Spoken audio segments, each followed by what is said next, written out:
Lockdown அப்படிங்கிற வார்த்தையை கேள்விப்பட்டீங்கன்னா, lockdown அப்படின்னு சொன்ன உடனே உங்களுக்கு லாக்அப் அப்படிங்கிற ஒரு வார்த்தை வந்து மனசுல வந்து நிக்கணும். லாக்அப் அப்படிங்கிற வார்த்தை மனசுல வந்து நிக்கணும். லாக்அப்புக்கும் லாக்டவுனுக்கும் என்ன வித்தியாசம்னு ஒருத்தர் சொன்னா, ரொம்ப பிரமாதமா சொன்னான். லாக்அப்னா போலீஸ் கஸ்டடியில இருக்கிறது, லாக்டவுன்னா பொண்டாட்டி கஸ்டடியில இருக்கிறது. அது என்ன ஒரு பெரிய வித்தியாசம்னு பாத்தீங்கன்னா, லாக்அப்ல ஒரு வசதி இருக்கு, வெயில்ல வரலாம், ஜாமீன்ல வெளியே வந்துடலாம். ஆனா பாத்தீங்கன்னா லாக்டவுன்ல வெளியவே வர முடியாது, எவ்வளவு நாளானாலும் உள்ளே தான் கிடக்கணும்.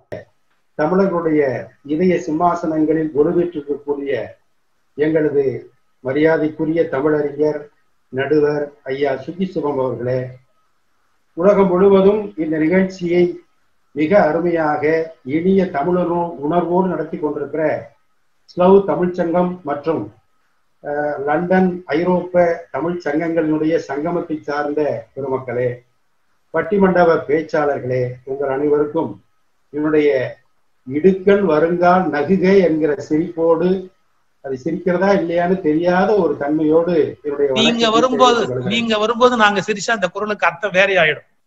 வேற சொல்ல. ஆனா இந்த அர்த்தத்தை இன்னைக்கு தாயா நான் புரிஞ்சிருக்கேன்.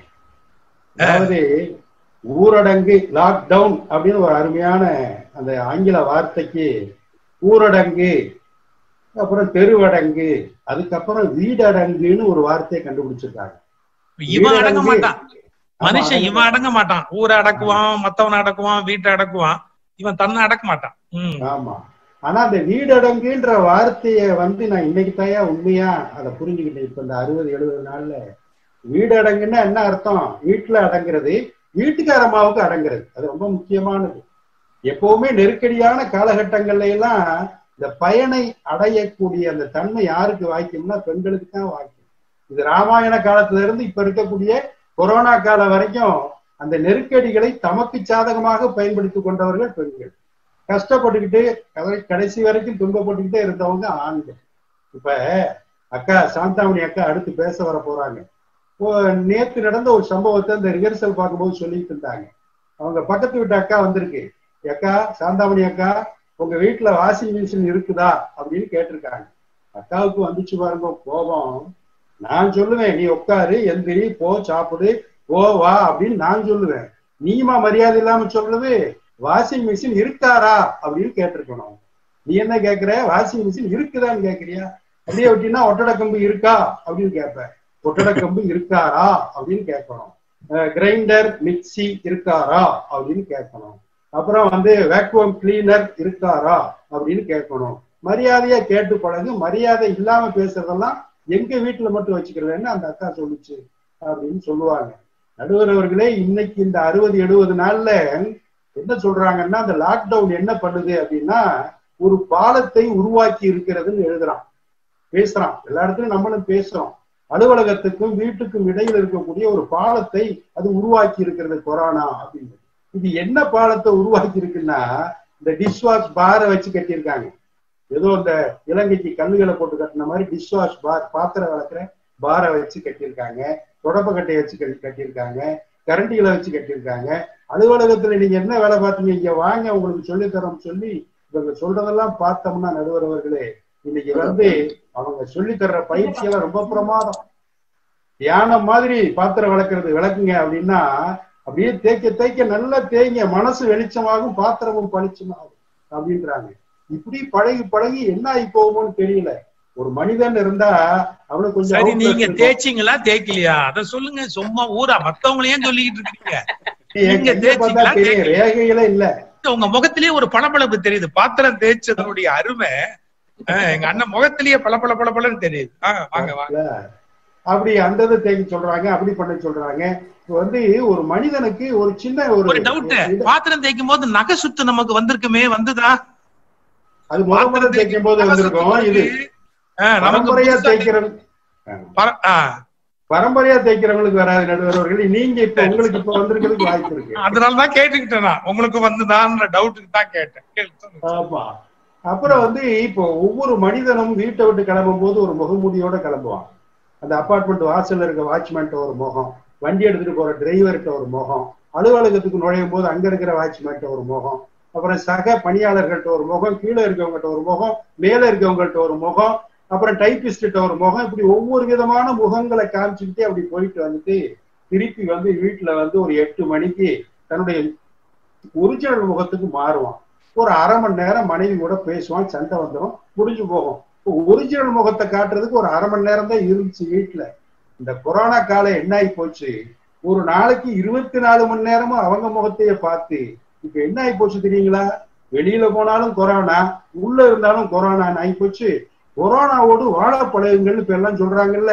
என் நண்பர் சொல்றான், என் பொண்டாட்டி கூட வாழ பழகிட்டேன், என்னப்பா கொரோனா, அங்கேயும் போய் வாழ பழகிடுவேன் அப்படின்னு சொல்றான். அந்த அளவுக்கு இந்த மாதிரியான நெருக்கடிகள் அந்த அம்மா கேட்கறாங்க. நீங்க எல்லாம் ஆபீஸுக்கு போற நேரத்துல என்ன நடந்துச்சுங்க அப்படின்னு கேட்கறாங்க. போன் எடுத்தா எடுக்கவே மாட்டீங்க.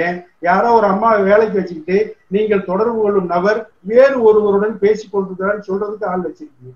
வேற யார்கிட்ட பேசுவீங்கன்னு கேட்போம். இப்ப ஏன் கூட பேசுங்கன்னா பேசவே மாட்டேங்கிறீங்க என்ன அப்படின்னு ரொம்ப இருக்கிறாங்க, சண்டை போடுறாங்க.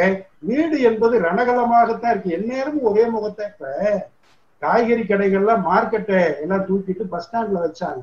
இந்த பெண்கள் போனாங்க பாத்தீங்களா, அந்த ஊரடங்கு காலத்துல பைகளை தூக்கிட்டு என்னமோ மொத்தமா காய்கறியை வாங்கி வீடு பூரா சமைச்சு நம்மள உடம்ப தேர்த்திடுற மாதிரி விதவிதமா வண்ண வண்ணமா வாங்கிட்டு வந்திருக்காங்க. பச்சை கலர்னா இப்ப வெள்ளரிக்காய், அப்புறம் முள்ளங்கி, அப்புறம் நூக்கல், பீட்ரூட், இதெல்லாம் எனக்கு சமைச்சேன்டான்னு நினைக்கிறீங்களா? அதெல்லாம் கிடையாது. ஒவ்வொரு நாளும் ஒவ்வொரு வண்ணத்துல மிக்சியில போட்டு அடிச்சு, அன்னைக்கெல்லாம் பீட்ரூட்டை போட்டு அடிச்சு அதை மூஞ்சில பூச்சிட்டு வந்து நின்னாங்க பாருங்க. அழகு குறிப்புகளை பார்த்துட்டு என்ன ரத்த காட்டேரி மாதிரி வர்றேன்னா இது ஒரு மாதிரி பேஷன் அப்படி வர்றாங்க. அன்னைக்கு ஒரு நாள் பாக்குறேன், அடுப்பு கறியை பூச்சிட்டு வந்து நிக்கிறாங்க நடுவர்களே. என்ன அது அப்படின்னு கேட்டா, உடம்பு வெள்ளையாத்தான் இருக்கும், முகம் வெள்ளையாத்தான் இருக்கும், அங்கங்க சின்ன சின்ன கரும்புள்ளியே இந்த அடுப்பு கறி எடுத்துட்டு வந்துடும் அப்படின்னு சொல்லி இவங்களை பார்த்து பயந்து வெளியே போனா தெருமுக்குள்ள பயமுறுத்துறதுக்காகவே கொரோனா பொம்மை எல்லாம் செஞ்சு வச்சிருக்கான்.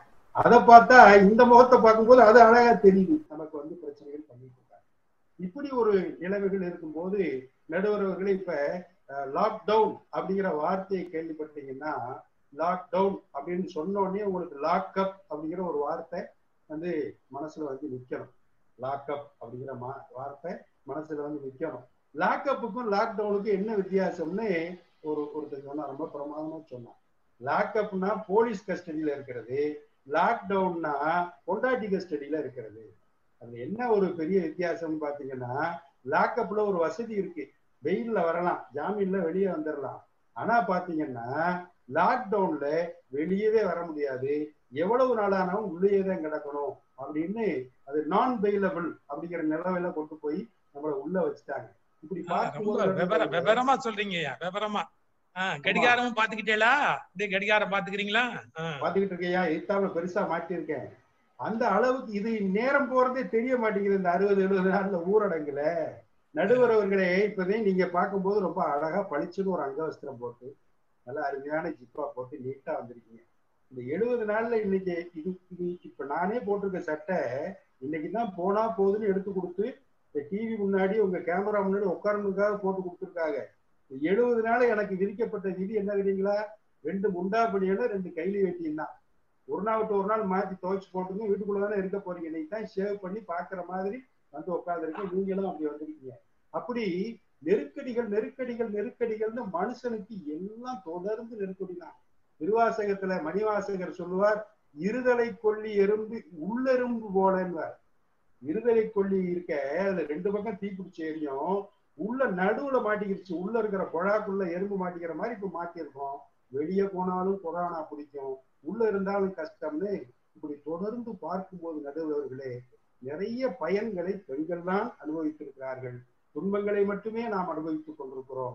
நமக்கு இந்த துன்பம் எப்ப தீரும்னு சொன்னா தீரவே தீராது. அதுக்கு என்ன சொல்லியிருக்காங்க, எளிமையான வழி. ரொம்ப துன்பம் வந்துச்சுன்னா கண்ணை மூடிக்கிட்டு 10 வரைக்கும் எண்ணு, சரியா போயிடும்னா. ஈரலைன்னா என்ன பண்றது, 10ல இருந்து 9, 8, 7, 6 திரும்ப எண்ணு அப்படிங்கிறான். ஒண்ணும் இல்லைன்னா தியானம் பண்ணுன்றான். ரொம்ப வந்தாங்கன்னா சிரசாசனம் பண்ணுன்றான். ரொம்ப திட்டுற மாதிரி வந்தாங்கன்னா சவாசனம் பண்ணிடு அப்படிங்கிறான். இப்படி விதவிதமா நம்மளை நாமே ஒரு தியான பூமியாக, யோக பூமியாக உடம்ப மாத்தி சரி பண்ணி கொள்வதற்கு வேண்டுமானால் ஓரளவுக்கு பயன்பட்டு ஒழிய, வீடு என்பது முழுக்க முழுக்க பெண்களால் தான் பயன்பட்டிருக்கிறது, பெண்களால் தான் பயன்பட்டு இருக்கிறது என்று சொல்லி வாய்ப்பிற்கு நன்றி கூறி விடைபெறுகிறேன். நன்றி.